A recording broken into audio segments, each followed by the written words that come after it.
Aquí en Lo Nuevo, Laridi Zapata y un servidor tenemos el placer inmenso de conversar a corta distancia con un amigo muy especial, ex diputado de la República, dirigente político, ex director de migración de nuestro país, José Ricardo Taveras, a quien damos las buenas noches, José Ricardo. Muy buenas noches, Chago, muy contento de estar aquí, que aquí en Lo Nuevo tú tengas algo viejo.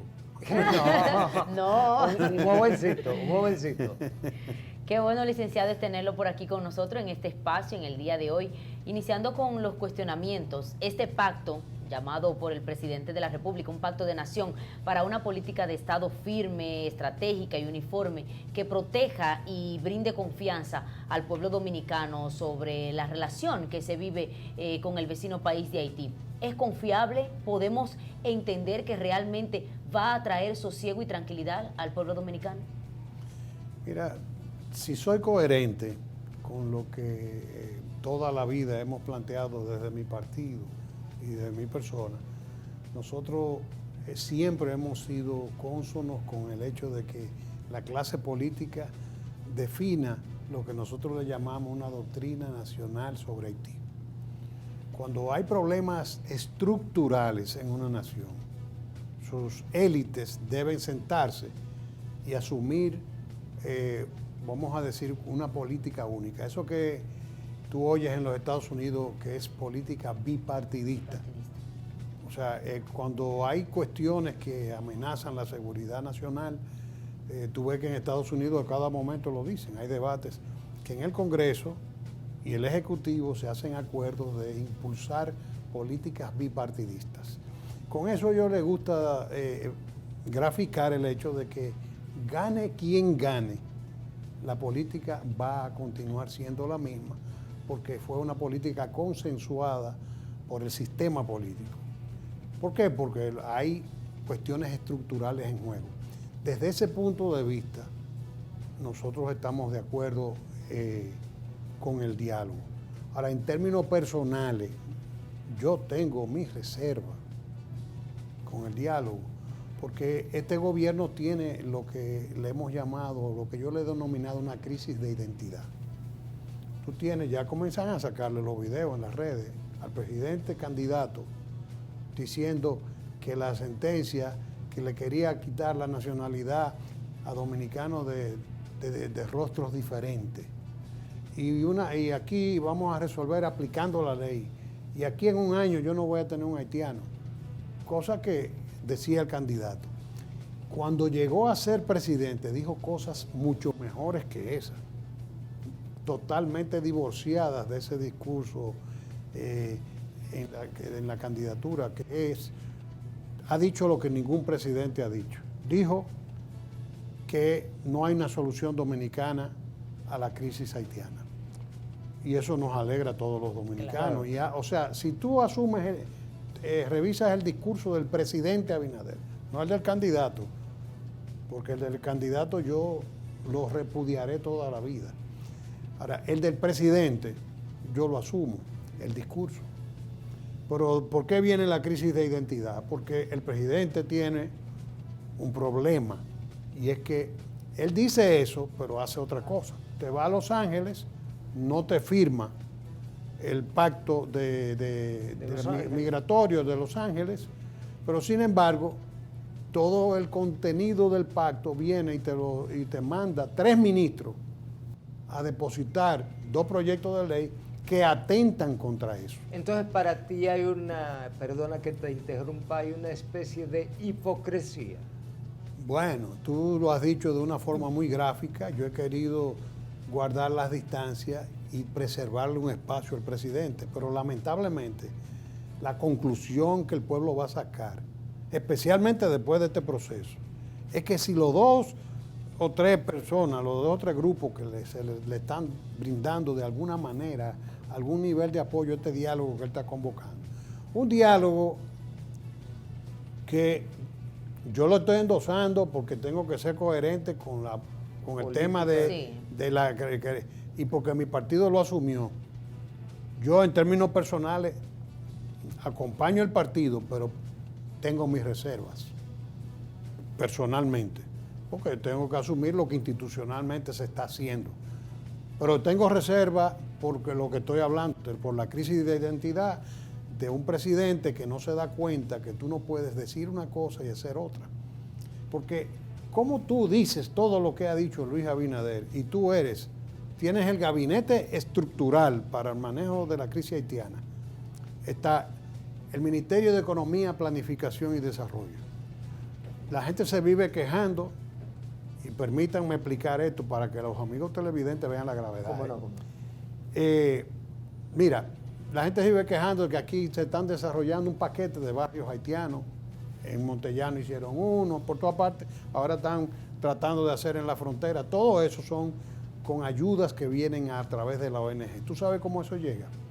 Son soportes que da la Unión Europea, los Estados miembros de la Unión Europea, Canadá, Estados Unidos, de apoyo a la República Dominicana con un objetivo específico. Ese dinero no se lo mandan ellos, ni se lo pueden mandar por vía directa. Ellos tienen que hacerle el aporte al Estado Dominicano y el Estado Dominicano lo aprueba en el marco del Ministerio de Economía y Planificación y Desarrollo, que le da su código SNIP y de ahí lo pasa a Hacienda para que lo metan en el presupuesto y desde el presupuesto le lleguen a las ONG para desarrollar todas esas políticas que atentan contra la seguridad nacional. Entonces tú tienes ahí un flanco. El presidente del Instituto Nacional de Migración, tú tienes un problema ahí grave. El ministro de Relaciones Exteriores, que es uno de los casos más graves porque es una institución clave para la política del presidente.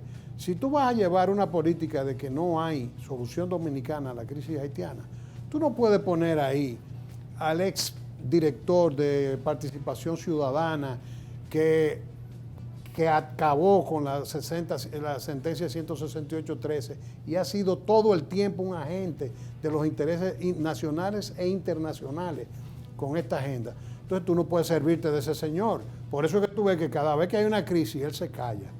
El presidente habla. Con excepción de estos proyectos de ley. ¿Por qué?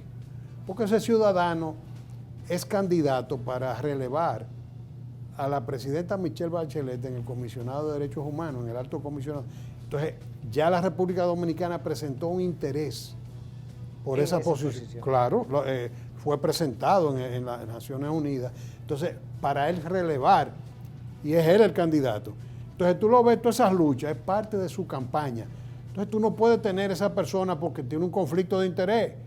Entonces, si tú vas a cerrar fila con los intereses del país, tú tienes que sí, ciertamente, convocar a todo el mundo, pero si tú eres el ejecutivo, tú eres el que tiene el poder de hacer las cosas. Entonces, tú tienes, lo primero que nada, desembarazarte de ese equipo que tú tienes. Porque con esa gente tú no vas a impulsar esas políticas porque te la van a torpedear. ¿Tú crees que el diálogo fue ahora? El diálogo se le planteó a él a través de FOPREDON, que fueron todos los partidos del sistema, se reunieron con él y eso se llevó al Consejo Económico y Social y se comenzaron a debatir los temas, se creó una mesa y eso se mandó una matriz al Ministerio de Relaciones Exteriores. ¿Y qué pasó con eso? Sabrá Dios en qué gaveta o en qué letrina lo habrá metido el ministro de Relaciones Exteriores. Y discúlpenme que use ese gráfico, porque la verdad es que esto no es nuevo, es la segunda vez. Pero dicen que la tercera es la vencida. A los presidentes siempre hay que tomarle la palabra. Yo creo que no se pierde nada tomándole la palabra. Pero tengo la convicción, lamentable convicción, y ojalá que me equivoque, de que no va para ningún lado. Porque si él me convoca a hablar con esa gente al lado, ¿de qué estamos hablando? De nada. Lo entiendo. Entonces, ¿usted cree que basándose en esto es que el Partido de la Liberación Dominicana y el Partido Revolucionario Dominicano se han abstenido de participar en este diálogo? Sí, creo que se han abstenido y es comprensible. Sin embargo, yo comparto que se le dé la segunda oportunidad, que se le advierta que a la tercera es la vencida. Porque yo soy de los que estoy aportando que va a fracasar. Ahora, porque yo no veo las señales del gobierno. Ojalá que se vaya a dar vieran. fruto. Y yo quisiera, porque este señor hasta me simpatiza en términos personales, vamos a decir, que al margen del tema político y de los errores de su gobierno y de las diferencias que pueda tener con él. Pero a veces me luce una persona como que totalmente desorientada de las cosas que tiene el deber de hacer. A él le ha tocado manejar una crisis severa. Esa crisis, lo que él no está entendiendo es que no se sabe el momento en que va a explotar aquí. Porque nosotros hablamos de un Haití y se nos olvida que nosotros tenemos aquí muchos haitises. Porque tenemos un Haití, en todos los pueblos del país hay muchos haitises. Yo nada más siempre digo a los organismos de seguridad que nosotros tenemos un tema muy sensible que es el turismo. Ahí en Matamosquito, en el hoyo de Friusa y en el pequeño Haití de Bávaro, de Punta Cana, hay todas las condiciones para que en un momento el país sufra un daño estructural a su economía. Todas. Entonces, no es hablando del Haití, de que no es del Haití que tenemos aquí, que son un reguero de haitises y que cuando empiecen a realizarse los problemas entre la comunidad dominicana y la haitiana, que frente a la cesación de acción de la autoridad dominicana va a tratar en algún momento de tomar la ley por sus manos, porque la justicia privada no existe cuando los estados están organizados, cuando la violencia social está organizada a través del Estado. Pero cuando la violencia social no tiene a través de qué institucionalidad encauzarse, que es lo que nos está pasando con este tema, en algún momento abre las puertas a la justicia privada. Y eso es un colapso institucional. Licenciado, ¿y eso está conectado todo esto al retiro del proyecto de trata que el Poder Ejecutivo sometió al Congreso y después se vio obligado a retirar? ¿Hay conexión en todo esto con ese proyecto? Bueno, el proyecto fue lo que determinó que él convocara, porque la reacción fue tan ríspida que la población estaba amenazando con tirarse a la calle. Y tú sentías un ambiente negativo, la gente estaba un poquito exasperándose. Entonces, retiran uno, pero te dejan el otro.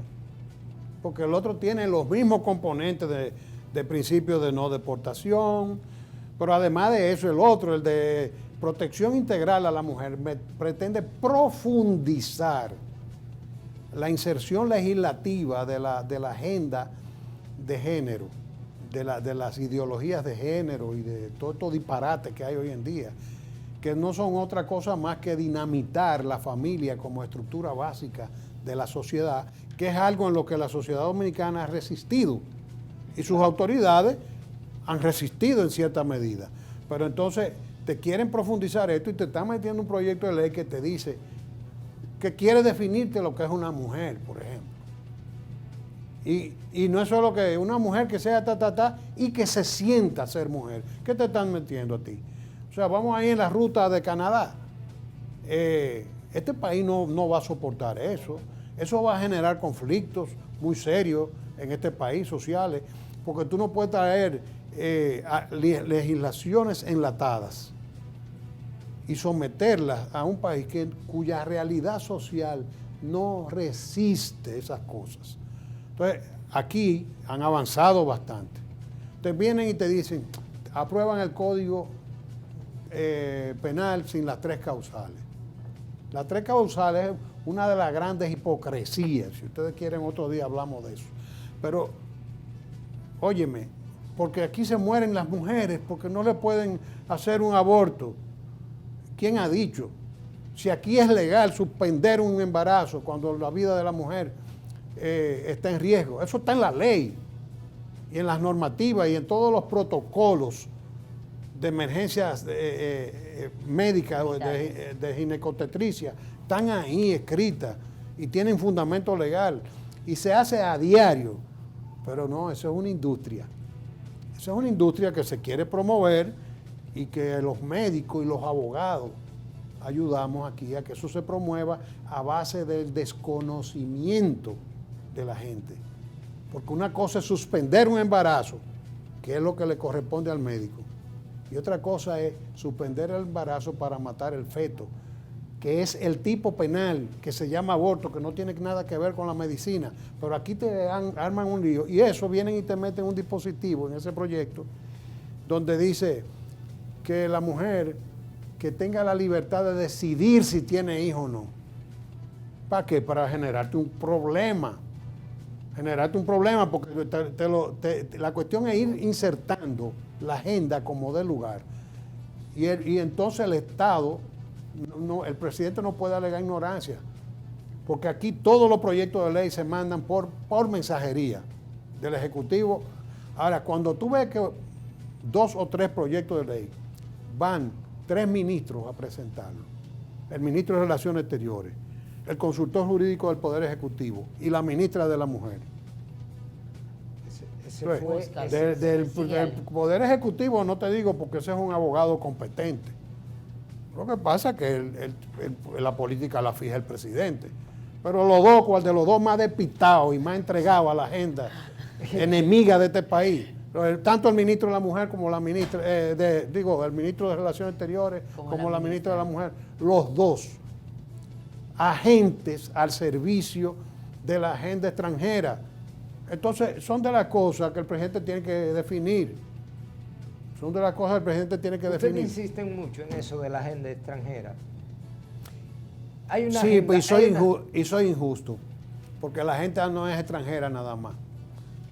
Se me estaba olvidando que la agenda tiene 2 componentes de intereses en juego, que son los extranjeros. ¿Cuál es el interés de...? ¿Tú crees que los americanos, Canadá, los canadienses, los franceses son tan religiosos y tan humanistas que a ellos les importa la suerte del pueblo haitiano? No le importa un comino.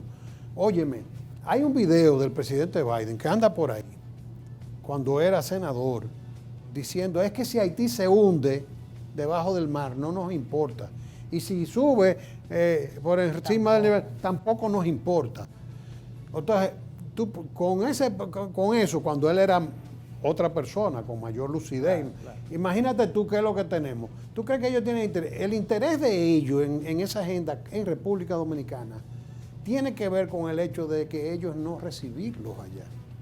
Que la República Dominicana sea un espacio de amortiguamiento de esa crisis para ellos tener un impacto menor. Liberarse. Entonces los franceses no lo quieren en Martinica, porque ahí está el Caribe francés. Y todo el mundo tiene su interés. Entonces, en Canadá, hay una comunidad haitiana muy importante, no quieren que le sigan llegando. No. Se han llevado lo mejor de Haití. Lo mejor, porque hay grandes intelectuales haitianos. Entonces, están viviendo en Canadá, muchos de ellos. No los quieren en sus países. No quieren meter la mano en el bolsillo para buscar una solución para un pequeño plan Marshall en Haití. No les interesa. Entonces, ese es el interés internacional, que nosotros amortiguemos la crisis para que ellos tengan un impacto menor. Ahora, hay un interés que es el nacional, del que yo siempre hablo. Porque aquí las élites oligárquicas tienen una agenda también. También. Claro, porque ellos también auspician eso, porque todo eso que tú ves, esos grandes centros de pensamiento y de sensiblería, de derechos humanos, todo eso está financiado. Sin dinero eso no camina. Así. Sin dinero no camina. Mira, yo aún conservo la presidencia de la Academia Dominicana del Derecho. Yo quisiera que tuviera quiénes son los 70 miembros. Hay algunos que somos monaguillos, pero otros que son macetas. Los gurúes del derecho. Y ese proyecto no tiene presencia porque no tiene recursos. O sea, es de buena voluntad que a veces nos reunimos a un proyecto, nos lo pasamos y decimos cualquier cosa, pero no tenemos un peso. Entonces, ¿por qué tú crees que tú ves como otras instituciones de ese tipo, con un poder económico, publicando, haciendo de todo? Lo financia el sector financiero, lo financian las embajadas y lo financian esos sectores oligárquicos, ¿tú me entiendes? Porque tú te ves, participación ciudadana, ¿de dónde le llegan a ese tipo de ONG así? ¿De dónde le llegan los recursos? ¿De dónde sale el dinero? Ah, que tienen en el presupuesto, sí, pero le llega por la vía que yo le estoy diciendo. El Estado le da y encima de eso le dan vienen fondos internacionales. Eso, cuando yo era director de migración, gracias a don Carlos Morales Troncoso y yo que nos aliamos, le tumbamos asignación de fondos. Por ejemplo, una vez armamos un lío, don Carlos, porque don Carlos era un hombre claro. Por ejemplo, armamos un lío en el Ministerio de Economía, Planificación y Desarrollo y logramos detener por cierto tiempo, porque imagínate tú con Montalvo en esa línea ahí, un apoyo de 10 millones de euros que venía de la Unión Europea para las ONG para enfrentar el país. O sea, entonces tú tienes que estar claro. Tú tienes ahí a Pavel Isa, ¿de qué tú me estás hablando? Por eso es que no quieren hablar con él. Entonces él tiene que ponerse claro. Bueno, licenciado, para nosotros es gratificante contar con su presencia. Lamentablemente el tiempo de televisión es muy corto. Quedaron temas pendientes porque faltó hablar del muro en la frontera. Que ha traído ¿Cuál? La empalizada que están haciendo ahí. La verja inteligente, como la llaman, ¿verdad? Es una empalizada. Es un disparate. Que realmente... Es un disparate. No podemos tampoco. Yo creo que es un paso histórico, porque es algo, no había nada. Es un paso histórico y no había nada, pero es una empalizada. Pero entonces no se hicieron los estudios del lugar, fue antes. Porque ahora, después que se inició el muro y después de tantas inversiones, hubo que paralizarlo por los daños que está causando. Gracias. ¿De dónde salen los daños? Del Ministerio de Medio Ambiente.